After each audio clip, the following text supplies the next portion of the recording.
Hello everyone, happy Friday. Welcome back to my channel. For those of you who are new, my name's Sophia, and for all of my returning watchers, thanks so much for popping back on.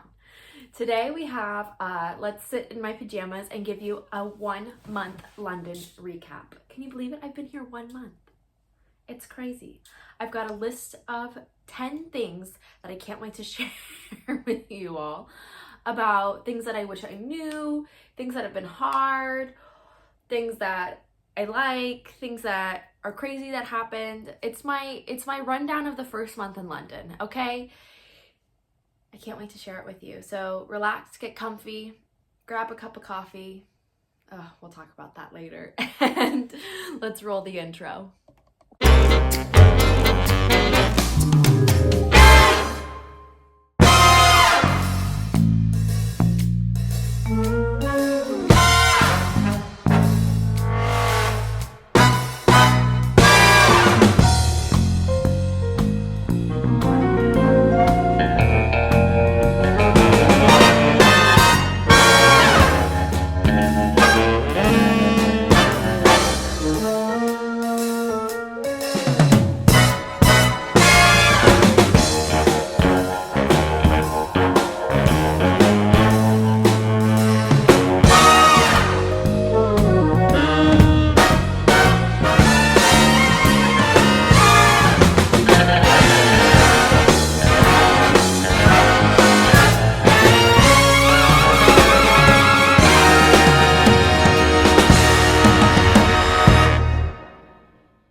Alrighty babes, welcome back. So I'm still in my jammies because it's freezing cold and it's raining.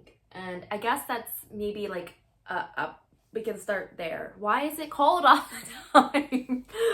I moved from Florida. I was like, gosh, it's gonna be a big change, but golly, I feel like I'm always but anyways, so welcome to 1 month of living in London. I definitely had a rocky start. Just the whole month of August was like, it was a weird transitional moment, and I was like this, I feel like, and that's how I came to London. I came to London like, so just getting everything settled was a little bit tricky, but I feel like we're doing a little bit better. We're trying our best. And let's run through our list of 10 things that have been our 1 month London recap. I had to write them down because sometimes when I make list videos, I just try to remember them and it doesn't work. So number 1, doing things solely by myself.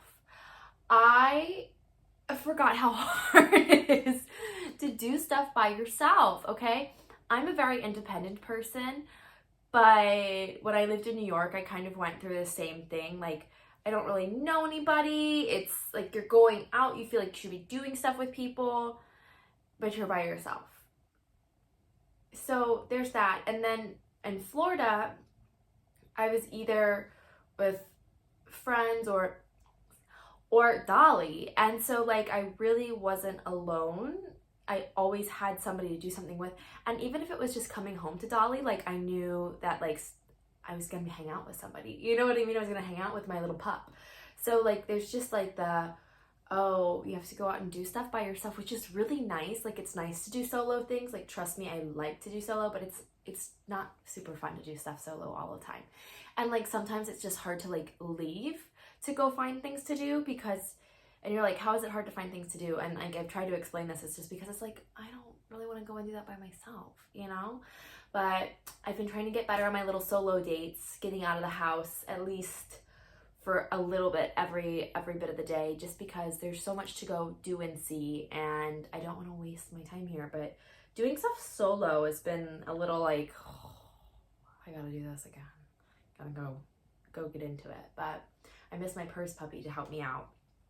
2, I'd be remiss to not talk about Mousegate. For those of you who missed, I moved into my first Airbnb that I booked, and there was mice. There was mice everywhere. And there was poop everywhere. And then there was a weird man that came to put chemicals down. And I ended up having a little like, what am I going to do with these mice? So ended up moving. But now I'm in a very nice student accommodation building. So positive. I'm also much closer to school. 3, I worked London Fashion Week, which was really cool. It happened like the second or third week I was here, second week. Let's see, I worked on 2 actual shows and I did a prep day for another designer. Really, really cool. Prep day, I just helped with fittings and steaming. You do a lot of steaming, which I can say that I feel like I have now become proficient in, is steaming things. And the 2 shows that I worked were really cool. One was for upcoming designers, so that was really interesting to see like people from all over the world like just working on it. And then the other one was for like a more well-established designer, and it was super well organized, super cool. But it was nice to see, it was nice to do. It was very similar to working New York Fashion Week. It was just with accents. But I will say I have established like that is not what I want to do. I don't really want to be backstage. I don't want to be prep. I don't want to do any of that. Press, PR, not really what I'm thinking about. Not really what I'm thinking about. Our course has been really focused on editorial right now, and I'm like, like I don't want to work for a magazine. I think that that's some people's calling, but it's not mine. So we're making helpful notes, but yeah, that was London Fashion Week. Public transportation. Why is it so much easier to navigate than New York? Why do the Brits have it together with their public transportation system? Everything on time, everything easy to follow direction-wise, everything signs labeled, clean, not a mouse in sight. Like, just really good, really good. I would go down to the subway and I'd be like kind of scared, you know, sometimes you get to a subway station and you'd be like, ooh, I'm a girl by myself, like, Here, lovely. I'm worried that my phone's gonna get taken every like 0.5 seconds. That's like another thing. Phone theft is real, babes. Like, they just be coming up on their little bikes trying to take your phone. Like, I want one of those little, like, phone cases with the necklace attached to it so I can, like, hold on to my phone, because they are going to steal your phone. But the public transportation system, 10 out of 10. Haven't gotten lost, haven't had a mental breakdown about trying to find a train. And I've been all over London. Like, we've been all over, okay?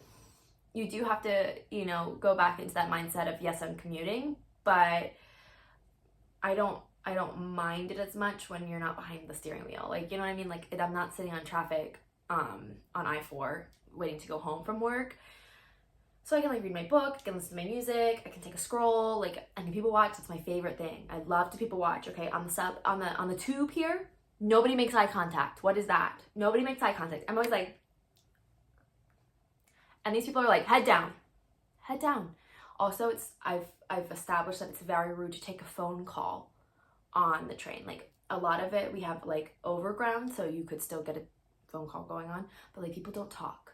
It's like you get on and it's quiet. And I mean I've been on all points of the day on the tube, but like people don't talk. You get on like the subway in New York and somebody's breakdancing, somebody's singing, 3 people are on the phone, a couple's having an argument, and there's baby crying. Like that's normal. And here it's just like this is quiet time. Like, you're not talking, or even if people are talking to each other, it's like in a very hush whisper.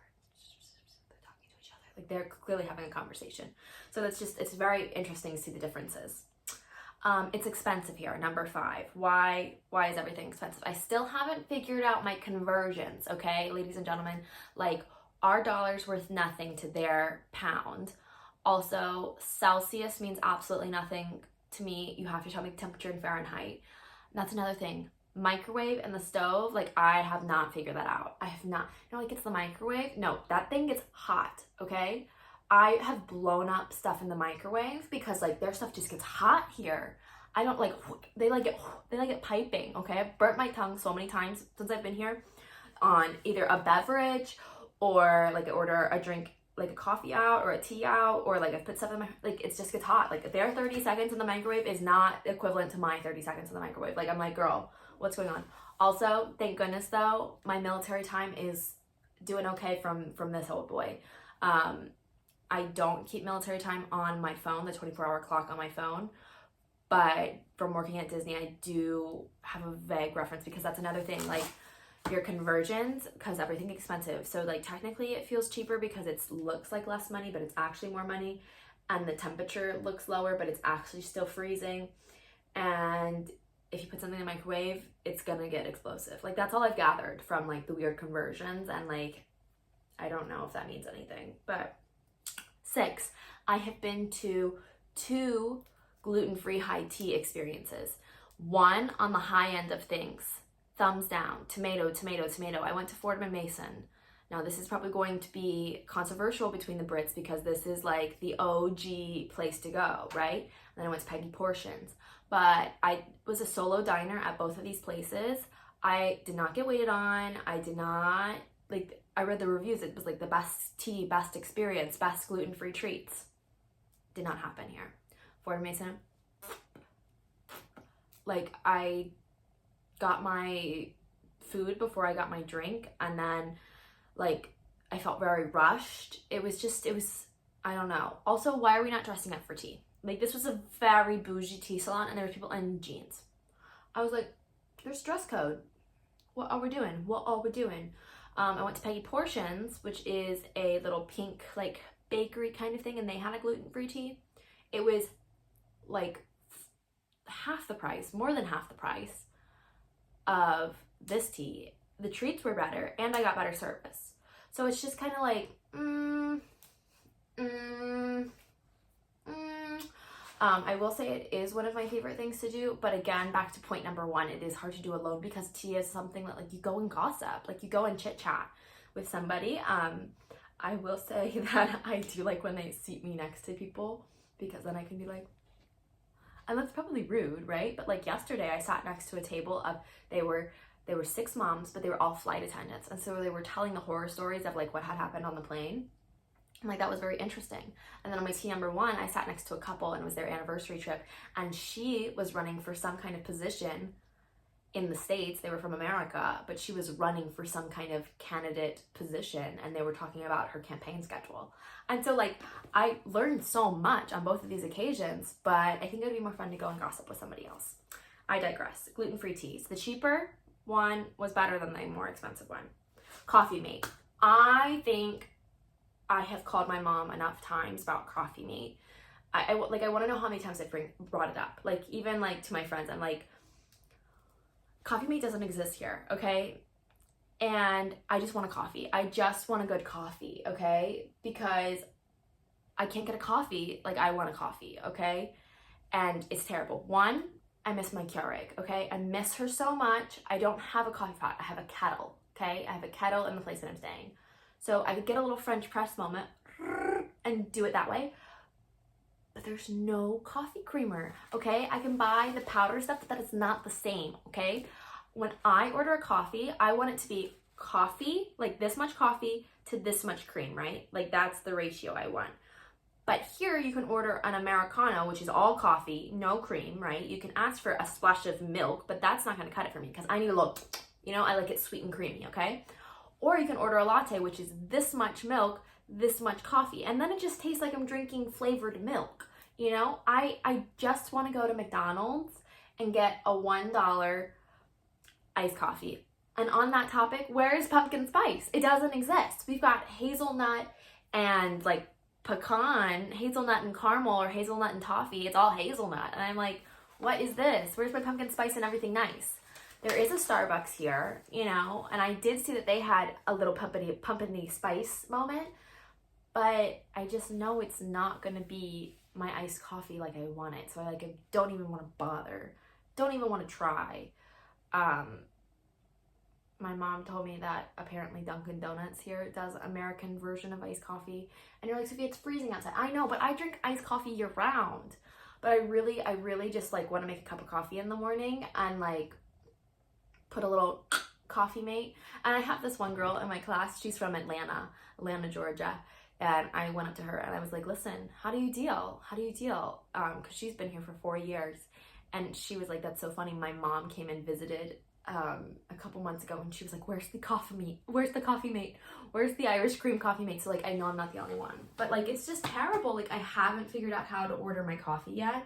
Granted, I'm not having coffee every morning to start the day. So like, my caffeine level is already like, I'm doing a cup of English breakfast tea, which just doesn't get me going like a cup of coffee. Like, let me tell you, it doesn't. It's not doing the same thing. I digress.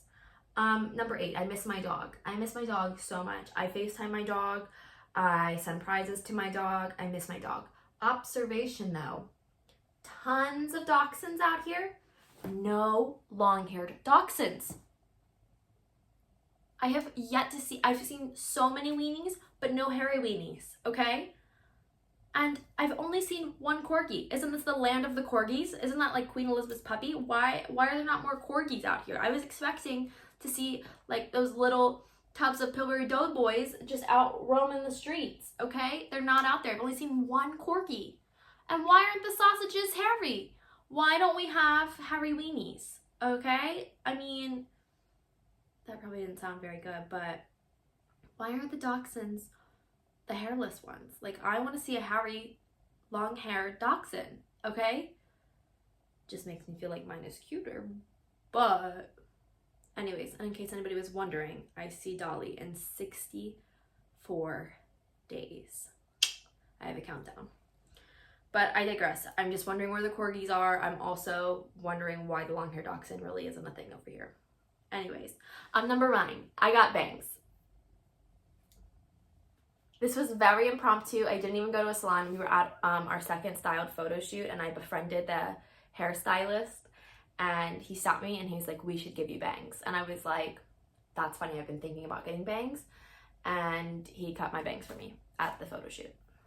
So I kind of feel like a Polly Pocket. I kind of feel like an American Girl doll. I don't know. I think they're kind of fun. I'm still trying to style them fun ways. Like, I've literally only had them 4 days. But so far, I don't hate them. So, that's that. Oh, number 10. Number 10. This one's kind of a sad one. I haven't found a hot, rich man that's related to the royal bloodline yet. It's not terrible.